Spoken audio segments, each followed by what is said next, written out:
Right, before we go any further, let's just get out of the way. Celtic really are the gift that keep on giving right now. I cannot wait for this season to start, for the amount of laughs they're going to bring us. Well, that is us needing an absolute miracle now to win this league. Since the players shat the bed in, we'll look to have thrown away the league and that Champions League spot that we have worked to get. We could field two teams and we would come first and second in this league. Shut up. 22, a horrific stat. We have only won 50% of our games. How is that acceptable, outrageous? The life of a content creator, eh? The highest highs and the lowest lows that come with it, and that's certainly what last season was like. From that run to the Europa League final, to the lows, to the league lows, and that is football. You've got memories that you'll take to the grave with you, and memories that you'll hope to forget.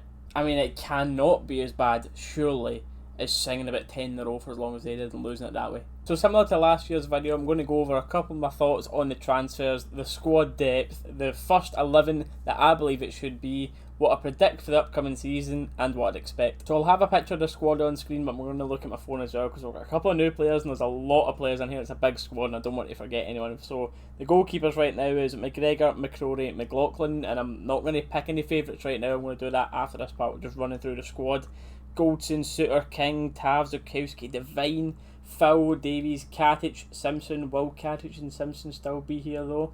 Barisic, Yilmaz, Sands, Lundstrom, Kamara, Jack, Arfield, Davis, Offalboth, Kelly, McCann. That's a long list there.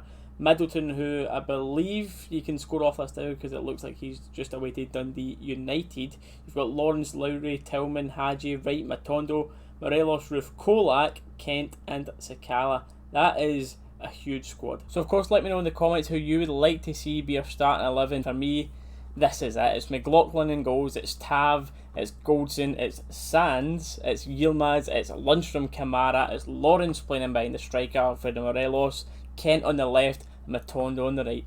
And let's give a little bit of an explanation. And yes, I'm aware this can't be the team that will start against Livingston tomorrow. I more meant this being my strongest 11 going into the season. Morelos doesn't look like he's fit yet. However, he has been included in the Union Saint game for the Champions League qualifier. So fingers crossed we'll be seeing him sooner rather than later.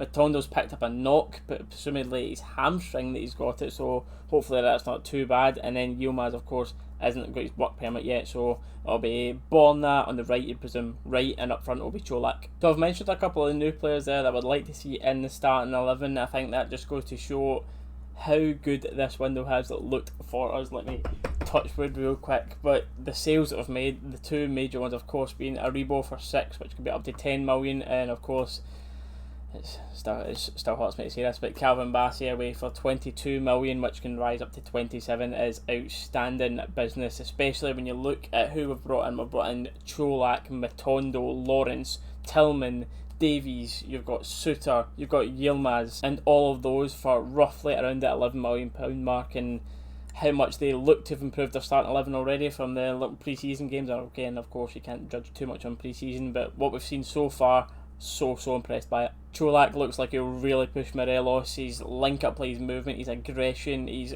closing down. And when is the best that we ever get out of Alfredo Morelos? It's when there's a striker breathing down his neck, trying to get that jersey off him. So hopefully that's the level of Alfredo Morelos we get back, and it does not look good for Roof. Matondo on this right-hand side, what can I say? Eventually, teams aren't just going to put 3 men on Kent. They're going to have to worry about something from the other side now, and Matondo has brought that, and I cannot wait to watch the two of them flourish.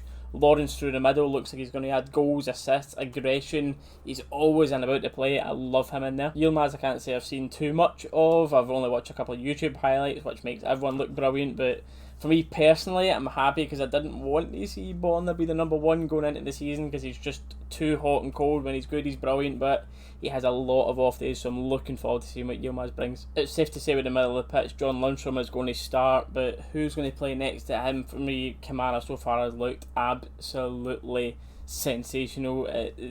He tends to be this player where the higher of opposition he plays against, the better he gets. So whether you play the Ryan Jacks, the Charlie McCann, for example, who I think will play a huge part this season, along with Alex Lowry, do you play them against the St Mirrens, and then do you bring in Kamara in Champions League nights? It's a cert that Connor Golson's going to start at centre back, but who's going to play next to him? Will we make a surprise start for Leon King? Is it going to be Davies, who it looks like, because we not really the type of club that's going to spend up to $4 million in a centre back and not play him. But Suter is in about it as well. But personally, James Sands has been surprisingly good in that position, and he's been experimenting with him at centre back, and I think he could really do a job there. But I'm not too sure. I'm genuinely not sure who's going to play there.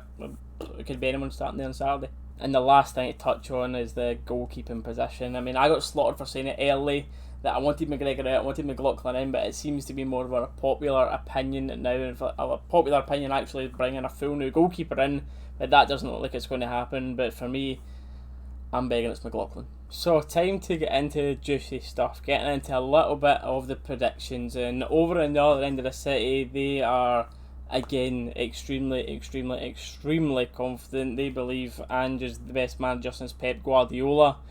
They all go on about how Gio's nothing compared to him because of the league swing. And I mean, I don't think it's controversial to say, as a football style, we play far better football, but what Celtic have mastered is beating the Scottish game, beating the 11 men behind the ball. But when it comes to actually playing football, we are a far better team, and the European games have showed that, and you're going to get people take the piss out of that, but the smart ones out there know exactly what I'm talking about. They have mastered the Scottish game, and they proved it last season, and they came out deserved winners. So how is Gio going to change his tactics for this league? Are the new players going to make the major difference? I think so. It looks like it's going to add more goals and assists, and we don't look as predictable this season. So unsurprisingly, with my league table, I am putting Glasgow Rangers at the top. But I'm not putting Celtic third this time. I'll give them a wee tiny bit more respect. I'll put them in second this year, and I do believe it is going to be pretty tight, but I can see it's definitely still coming out on top. Celtic have went strengthened again from the team that they had last season, and I believe we're in for a really tasty title race. I think it's only right that I give a prediction as well for tomorrow's game. And funny enough, we started off last season playing Livingston, and we got a 3-0 win, and I'm backing for the exact same again. I'm going for a 3-0 win away to Livingston. And I tell you what, guys, I cannot wait for this season. I can't wait to watch Rangers. I can't wait to have Rangers absolutely consume everything in my life again. The content, making content for you guys, the watch-alongs, more vlogs at the stadium, and honestly, I just cannot wait for it all. We've got a couple of new banners as well this year. I'll put them on screen. And with the banners this year, we've changed them up quite a bit from the previous years. We've went with a theme of a little collage with pictures on them.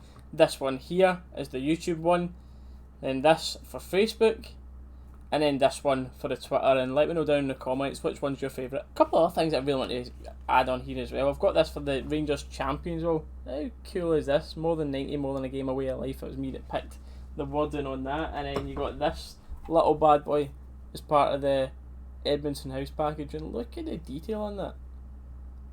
Love it.